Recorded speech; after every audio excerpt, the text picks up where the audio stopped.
4 நாளைக்கு முன்னாடியே அண்ணா யூனிவர்சிட்டில இருந்து ஒரு செய்தி வந்துச்சு. ஒரு பெண்ணுக்கு வந்துட்டு பெரிய அவலம் நடந்துருச்சு, கொடுமை நடந்துருச்சு, பாலியல் வன்புணர்வு பண்ணிட்டாங்க அப்படின்னு. என்னடா அண்ணா யூனிவர்சிட்டிலையா அப்படின்னு சொல்லி ரொம்ப ஷாக்கிங் ஆகி அந்த நியூஸை 2-3 நாளா வந்து ஃபாலோ பண்ணிக்கிட்டே இருந்தேன். அந்த நியூஸை ஃபாலோ பண்ண பார்த்தா அது எங்கெங்கேயோ போய் எப்படியோ முடியுது. ஒரு பையன் ஒரு பொண்ணு காலேஜில் உட்காந்து பேசிட்டு இருந்திருக்காங்க. அந்த ஹாஸ்டலோ எந்த இடமோ ஒவ்வொரு செய்திகளை ஒவ்வொரு மாதிரி சொல்றாங்கன்னு வச்சுக்கிறோம். அதுல வந்து ஒருத்தர் நண்பர்னு சொல்றாங்க, ஒருத்தர் வந்து காதலர்னு சொல்றாங்க. யாரா வேணா இருக்கட்டும், அவங்க மேஜர், அவங்களுக்குன்னு ஒரு தனிப்பட்ட ஒரு பிரைவசின்னு ஒன்று இருக்கும். அவங்க உட்காந்து பேசிக்கிட்டு இருக்காங்க.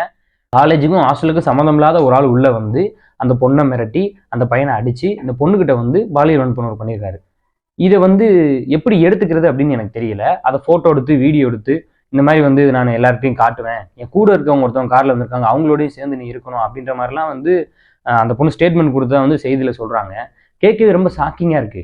டெல்லியில எங்கேயோ நடந்துச்சு நிர்பயா அப்படின்னாங்க, அப்புறம் வந்துட்டு ராஜஸ்தான்ல நடந்துச்சு அப்படின்னாங்க, அப்புறம் ஆந்திராவில் நடந்துச்சு அப்படின்னாங்க, இப்போ தமிழ்நாட்டில் நடக்குது அப்படின்றாங்க. இதை பார்த்து இது கிட்டத்தட்ட கேட்கும் போதே வந்து பதற வைக்கக்கூடிய ஒரு செய்தியாக தான் இருக்கு. அவங்க வந்து லவ்வர்ஸோ கல்யாணமானவங்களோ யாரா இருந்தாலும் கப்புள்ஸா தனியா இருக்கும்போது கண்டிப்பா வந்து அவங்களுக்கு ஒரு பயம் தான் கொடுக்கும்.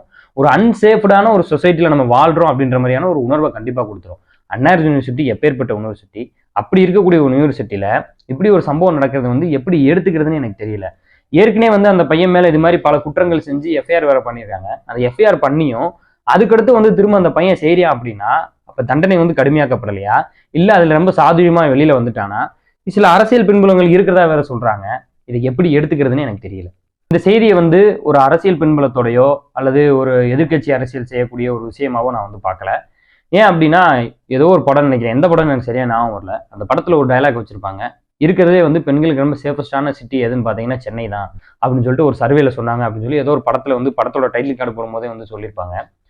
ஆனா இன்னைக்கு இந்த அண்ணா யூனிவர்சிட்டியில நடந்த இந்த சம்பவத்தை கேட்கும் பொழுது அது அந்த சர்வே வந்து இன்னைக்கு எடுத்து பார்த்தாங்கன்னா ரொம்ப ரொம்ப வந்து கீழ்த்தரமான ஒரு சர்வேவா தான் இருக்கும் அப்படின்னு எனக்கு தோணுது.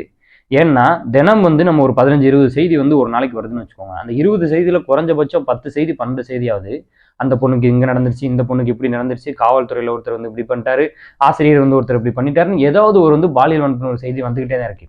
ஒவ்வொரு செய்திகளுக்கும் ஒவ்வொரு இடத்துலையும் அங்க இருக்கக்கூடிய பின்புலம் அப்படின்னு ஒன்று இருக்கும். அங்க என்ன நடந்துச்சு உண்மைத்தன்மை நமக்கு தெரியாது. நிறைய செய்திகள் நம்ம கேட்டுக்கிட்டே தான் இருக்கோம். ஆனா நடக்கக்கூடிய இடம்னு ஒன்று இருக்கும்ல, அந்த எந்த இடத்துல நடக்குது எப்படி நடக்குதுன்னு. அண்ணா யூனிவர்சிட்டியில் நடக்கும்போது இதை நம்ம எப்படி எடுத்துக்கிறதுன்னு தெரியல. இந்த சட்டம் ஒழுங்கு வந்து எப்படி போய்கிட்டு இருக்கு அப்படின்னு எனக்கு தெரியல. பொள்ளாச்சியில் நடந்த சம்பவமா இருக்கட்டும், இப்போ இங்க அண்ணா யூனிவர்சிட்டியில் நடந்த சம்பவமா இருக்கட்டும், எல்லா சம்பவத்துக்கும் பின்னாடி இருக்கக்கூடிய ஒரே விஷயம் என்ன அப்படின்னு பார்த்தீங்கன்னா அரசியல் பின்புலம் தான் எனக்கு வந்து தோணுது. முதல் தடவையே அவர் செஞ்ச குற்றத்துக்கு சரியான தண்டனை கொடுக்கப்பட்டிருந்துச்சு அப்படின்னா, அவர் தனிநபராக இருக்காரு அப்படின்னு சொன்னா எனக்கு தெரிஞ்சு கண்டிப்பா அவர் செஞ்ச தவறுகளை வந்து குறைச்சிருப்பாரு. இல்லை அதுல இருந்து திருந்தி நம்ம ஏதாவது இல்லை இதை செய்யக்கூடாது அப்படின்ற ஏதாவது உணர்தலாவது அவருக்கு நடந்திருக்கும். கண்டிப்பா ஒரு அதிகார வர்க்கமும் ஒரு அரசியல் பின்புலமும் அவர்கிட்ட இருக்குது, என்னால முடியும் அப்படின்றனாலதான் நான் எதா இருந்தாலும் நான் சமாளிச்சிருவேன், நான் திரும்ப அதை பண்ணதான் செய்வேன் அப்படின்ற ஒரு ஆணவம் இருக்கிற ஒரு ஆள்னாலதான் தொடர்ந்து இந்த வேலையை செய்ய முடியும். அவருடைய செல்லில் வந்து பார்த்தீங்கன்னா நிறைய வீடியோஸ் இருக்கு, ஃபோட்டோஸ் இருக்கு அப்படின்ற மாதிரி நிறைய விஷயங்கள் வந்து சொல்றாங்க. காவல்துறை தரப்புல இருந்து இன்னும் சில விஷயங்களை வந்து மறுக்கிறாங்க. இதுல எவ்வளவு தூரம் வந்து உண்மைத்தன்மை இருக்கு, எவ்வளவு தூரம் வந்து பொய்கள் இருக்கு அப்படின்றதெல்லாம் நம்ம வந்து விவாதிக்க வேண்டிய அவசியம் இல்லை.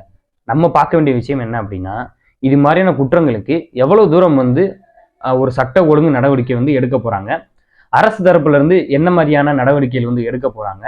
பார்க்கில் நடந்துச்சு, ஆள் இல்லாத இடத்துல நடந்துச்சு அப்படின்ற மாதிரியான இடத்துல சொன்னா எல்லா இடத்துலையும் போலீஸ் வர முடியுமா, எல்லா இடத்துலையும் வந்து பாதுகாக்க முடியுமா, நம்ம தான் பாதுகாப்பா போகணும், பாதுகாப்பா வரணும் அப்படின்னு சொல்லிக்கிட்டு இருந்தக்கூடிய ஒரு சொசைட்டில இன்னைக்கு ஒரு யூனிவர்சிட்டிக்குள்ள அப்படி நடக்குது அப்படின்னு சொன்னா இதுக்கு மேல நம்ம என்ன சொல்ல அப்படின்னு எனக்கு தெரியல.